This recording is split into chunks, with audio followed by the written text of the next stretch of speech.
A murder investigation is underway in Lexington after a man shot outside a motel dies from his injuries. We have new information in the case.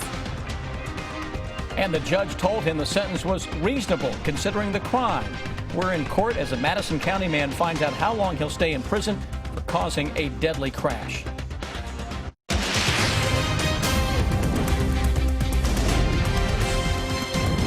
WKYT News starts now with breaking news. Good afternoon. A Laurel County couple now charged in the murder of their 7-week-old daughter. The Sheriff's Department just announced the charges moments ago. Gary and Jessica Nicely have been charged with assault. The infant died last week after spending 2 days in the hospital. Both parents are now charged with murder and 2 counts of abuse. Deputies say the couple's other daughter, a twin to the 7-week-old, also showed signs of abuse. A homicide investigation is underway in Lexington tonight after a man shot outside a motel died from his injuries. Police say 24-year-old Victor Villagomez Duarte was shot Monday morning outside the Microtel on Buena Vista Road. Police haven't made any arrests, but they told us Monday they believe the victim and shooter knew each other. We have some new information today about a man arrested after police say he took off with a Boyle County teenager following the murder of her stepmother. Police in Tucumcari, New Mexico say that Kenneth Nye is in the hospital after trying to kill himself. Police arrested Nye in New Mexico on Saturday. Investigators say he was with 15-year-old Jenna Oakley. Her stepmother, Rhonda Oakley, was found dead in her Boyle County home last week. Police charged Nye with contributing to a delinquency of a minor. Jenna Oakley also faces charges in New Mexico, but police would not say what those charges are. The judge told him he was getting off easy. Today, a Madison County man was sentenced for driving drunk and causing a deadly crash. As WKYT Sabira Rayford reports, Corey Adams apologized to the victim's family before he was taken to prison. The courtroom was painfully quiet as Corey Adams received his sentence today. Adams was charged with manslaughter for his involvement in a deadly 2013 crash. Adams' car hit another car on Boonesboro Road in Madison County. The driver of the other car, 21-year-old Jeremy Owen, died in the crash. Adams was originally charged with manslaughter, wanton endangerment, and driving under the influence. According to the court docket, he only entered a plea to reckless homicide. Emotions were high as Adams entered the courtroom with his family. Before the judge sentenced him, he apologized to Owen's family, the court, and his own family. His attorney asked the judge for probation and to consider the good job he had done while out on bond, but that wasn't enough. You have been given a sentence of 5 years.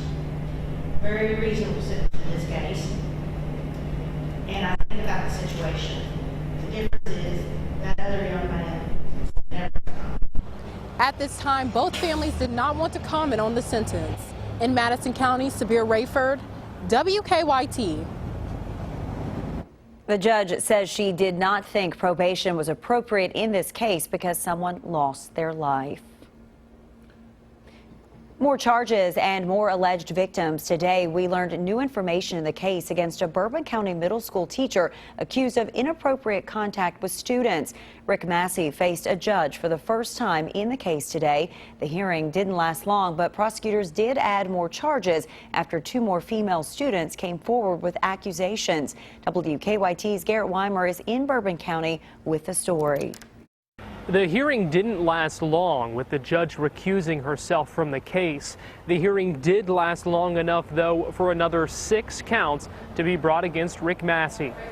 The middle school teacher now faces 15 counts of harassment with physical contact, involving allegations from 4 female students.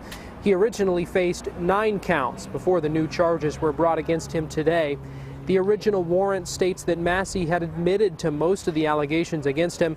He would not comment outside the courtroom after today's hearing. In court today, Massey's attorney waived his arraignment. Judge Vanessa Dickson recused herself from the case. Another judge will now be assigned to take over the case before the next hearing. I have conferred with Judge Phelps to find out if we have to get a special judge or if she has a conflict. She does not have a conflict, so it'll just be passed to Judge Phelps' docket, and I can tell you when her dates are and see what dates would be convenient to you all. The special prosecutor brought in from Nicholas County for this case says that more charges could come from the ongoing investigation. You'll hear from attorneys on both sides coming up on WKYT News at 6. In Paris, Garrett Weimer, WKYT. A pretrial conference is scheduled for Tuesday, November 8th. Services for a young Eastern Kentucky firefighter who died from injuries in a crash have been set now. Our county-by-county coverage at 5 begins in Jackson County. Visitation for 16-year-old Christopher Harrison is Friday night at Lake's Funeral Home. His funeral is on Saturday afternoon at the Jackson County Area Tech Center. Harrison attended Jackson County High School, where he was in the junior ROTC. He was also a member of the Sand Gap Fire Department. He will receive military and firefighter honors at his burial. Investigators in Wayne County hope to have a name soon of a body found in a cave. The coroner's office says someone found a man's body yesterday in the cave near Trails End Road. An autopsy took place today. Police say the body was badly decomposed. And in Madison County, the search continues for a man wanted in a violent robbery at a motel. It happened last month at the Super 7 Motel. Police say that William Ambrose and Brett Kane threatened and robbed victims staying at the motel. Police arrested Kane over the weekend. Ambrose is still on the loose. There is an active warrant for robbery for him. Well, as our storm chances are about to increase, our temperatures will finally decrease, and that's a good thing. Chief Meteorologist Chris Bailey is in with your First Alert Weather in this First Alert Weather Center with a look at your forecast. Yeah, we need both of those. Need a little rain, need the temperatures to obviously come down on us a little bit. But you know what? If you're a fan of summer, you're liking the stuff that is out there right now. Skyline almost has a little haze in it, a September version of the hazy, hot, and humid weather here across the Bluegrass State. Notice a little cloud cover trying to bubble up, not having any success, though, in producing any shower or thunderstorm. Temperatures right at 90 into much of central and eastern Kentucky, and that is a trend that will likely carry us for one more day. Defender Radar Network, I've got nothing across central and eastern Kentucky, and don't expect anything if you're out for a little evening jog, though you may want to give it an hour or two before heading out, because that high pressure that is on top of the southern Appalachian Mountains cranking up the steam across the Bluegrass State. We'll focus, though, on what's going on to our west. Notice the clouds increasing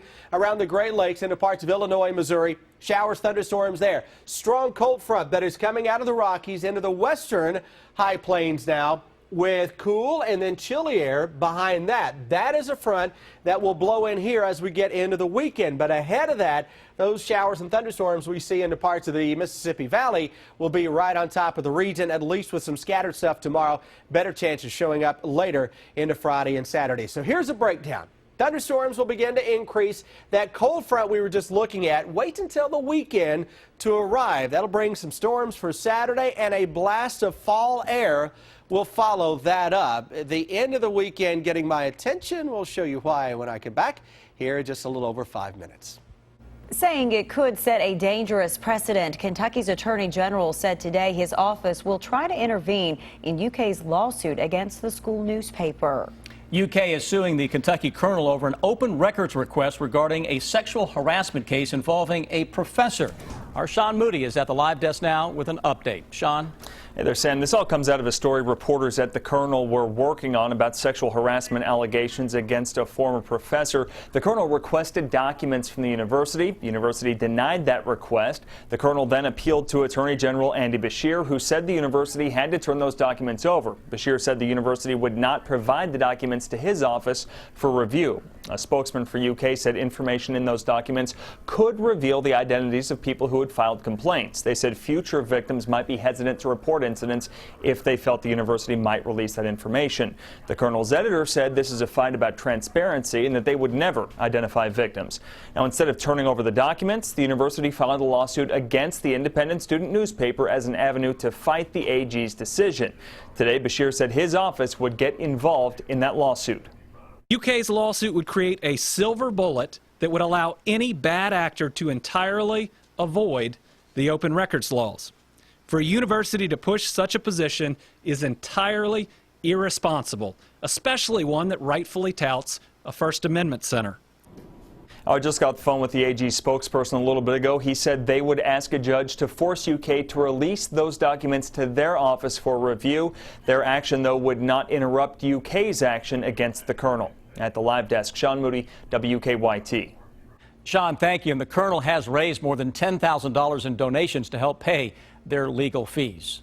Kentucky native Loretta Lynn is canceling concerts after suffering a fall. Lynn missed 2 performances over the holiday weekend. The country music legend is 84 years old. The Johnson County native has canceled concerts through September 17th. That includes a show Friday night at Renfro Valley.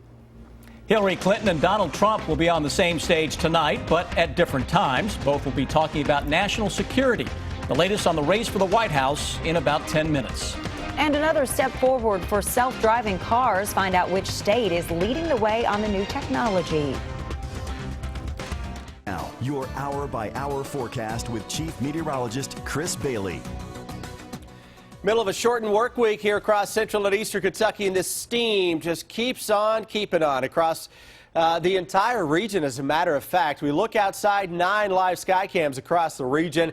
Similar view on each and every cam, where you have more sun than any little bit of cloud cover that is trying to bubble up out there. September is start to seeing a dry month, and locally it is dry out there across the bluegrass region. Those temperatures are into the upper 80s to around 90 degrees, and that dry weather will give way to some storm chances, though, over the next few days. Hopefully it'll cool us down, and I think that is going to be the case, especially as we get deeper into the weekend.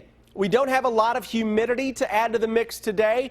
We'll change it up a little bit as we go into especially Friday and Saturday, but by then the temperatures begin to come down just a little bit. So baby steps, we'll get there.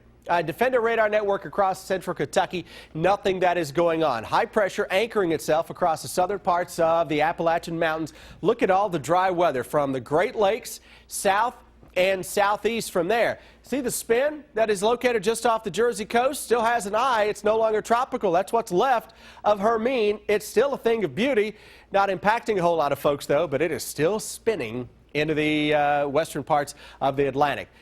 Cold front that is off across the plain states will eventually roll our way with cooler air, and out ahead of it, the threat for some thunderstorms. But tomorrow, we make a run at 90 again before a late day shower thunderstorm that would carry us into tomorrow evening. Over the next 3 days, we will gradually storm it up a little bit. I'm not talking about any one day that's just a washout from start to finish. Better chance for some storms around on Friday, and then late Saturday. Saturday morning looks to be in pretty good shape until that front arrives by Saturday afternoon and evening. New hour-by-hour forecast through the evening, 7 o'clock into the low and mid-70s. Early tomorrow morning, high 60s to low 70s.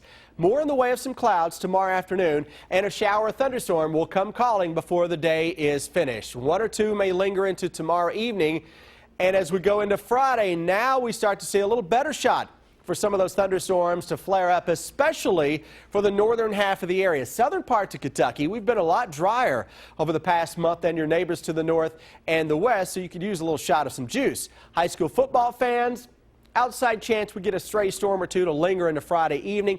Saturday starts in pretty good shape, though, but look off to our west. By 7 o'clock Saturday morning, rain is getting close by to us. That's ahead of a cold front that is on the move with that broken band of some thunderstorms that will fire up again as we go into Saturday afternoon and evening, and that has a blast of fall air coming in behind that as we go into the latter part of the weekend. Watch out quickly. The numbers change. Into the upper 80s on Saturday afternoon, and by Sunday morning, we are into the 50s. How about Sunday afternoon? Kicking off an NFL season again, which technically I guess starts tomorrow, but for the rest of the world, it's on Sunday. My Bengals, they're on the road in New York, so it's not going to impact their game. 70 to 75 for that temperature on Sunday afternoon. And by the time you get up Monday morning, those readings will be down into the upper 40s to around 50 degrees. Take a look at that 7-day forecast. 75 of the fall fill on Sunday. Monday looks good as well. We'll watch another front that may impact our weather as we go toward the middle of next week. Quick look at traffic. Not seeing a whole lot in terms of slowdowns across central Kentucky. Lexington area, a lot of green on the map. No accidents showing up right now. So that is certainly some good news. Just your normal slowdowns for a late afternoon commute. Boy, that Sunday on the 7-day looks perfect. 75, and we may see the upper 40s for the first time this very young fall season by Monday. All right, Chris, we'll check it out. Thank you. Donald Trump and Hillary Clinton are calling each other a threat to national security. A campaign 2016 update is next on WKYT News at 5. Tonight, Donald Trump and Hillary Clinton are scheduled to participate in a forum focusing on national security. But Trump got a head start spelling out his plans for the military. Weijia Jiang has the story from the White House. Donald Trump laid out his plans for protecting the nation during a speech in Philadelphia. Immediately after taking office, I will ask my generals to present to me a plan within 30 days to defeat and destroy ISIS. Trump says he wants to spend billions to beef up the military, increasing troops, Navy ships, and fighter planes. We want to deter, avoid, and prevent conflict through our unquestioned military strength. Both Trump and Hillary Clinton will participate in a commander-in-chief forum in New York this evening. They are expected to talk about the military and national security. Clinton was not on the campaign trail, but yesterday slammed Trump for not supporting those who serve in the military. His whole campaign has been one long insult to all those who wore the uniform. Clinton has picked up an endorsement from the Dallas Morning News, calling her the one serious candidate on the ballot. She's the first Democratic candidate the paper has backed in over 7 decades. Weijia Jiang, CBS News, the White House. While Clinton has tried to paint Trump as erratic, he calls her trigger-happy and unstable. New details on a deadly plane crash in Georgia this morning. The Federal Aviation Administration says 2 small planes collided over the West Georgia Regional Airport. A Carroll County deputy fire chief confirms 3 people died in the crash. The FAA is still investigating. Police in Phoenix are searching for the person who stole $3 million worth of jewelry from rappers Drake and Future's tour bus. The theft happened last night during their concert at the Talking Stick Resort Arena in downtown Phoenix. Police say the jewelry did not belong to Drake, but have not identified who the victim is. Investigators are still trying to find out what happened. Police say they're hoping for a quick score, but a man and woman in Somerset were caught red-handed during a burglary. The latest on the case headed on WKYT News at 5:30. How early is too early to deliver twins? It's a debate between doctors to keep both mother and baby safe. Here's some new research next in Better Living. It is time now for Better Living, health, education, and consumer news that impacts your life. The right time to safely deliver twins has long been debated because of possible health risk to the mother and her babies. Now a new study out of London tries to pin down what's best. Jonathan Vigalotti reports. Their little bodies in there, their little heads. Alexandra Moores is 32 weeks pregnant with twins. Doctors plan to deliver her babies at 37 weeks. You don't want them to come too early and for them to be really small. Now a new study finds twins delivered at 37 weeks, just shy of full term, have the best chance of survival. We were trying to balance the risks of stillbirth that increase as the pregnancy is prolonged versus the risks of neonatal death or diseases that occur should you be delivered too early. Researchers discovered waiting until week 38 to deliver twins increased the risk of stillbirth by about 1%.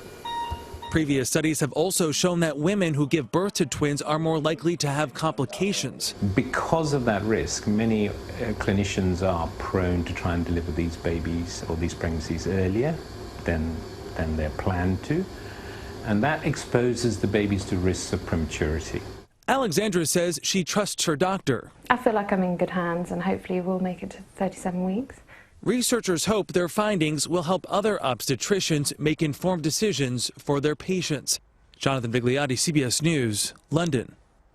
This study looked at uncomplicated pregnancies that involved babies who don't share a placenta. The findings are in this week's British Medical Journal. Michigan is taking its test of self-driving cars to the next level. The state Senate there is expected to approve a bill today that would no longer require that someone be inside a self-driving car while it's being tested on public roads. A researcher would be required to promptly take control of the car if necessary. And how about French toast with that Frappuccino? Starbucks is getting into the brunch game, rolling out new menu items like baked French toast, waffles, and quiche made with cage-free eggs. For now, Starbucks is testing brunch in Portland and Seattle on weekends only. Now, here's what's coming up for you at 5:30.